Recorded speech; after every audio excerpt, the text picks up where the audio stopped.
Art criticism is the discussion or evaluation of visual art. Art critics usually criticize art in the context of aesthetics or the theory of beauty.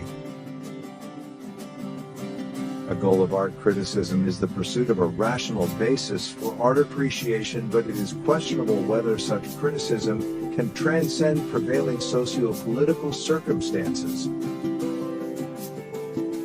The variety of artistic movements has resulted in a division of art criticism into different disciplines which may each use different criteria for their judgments.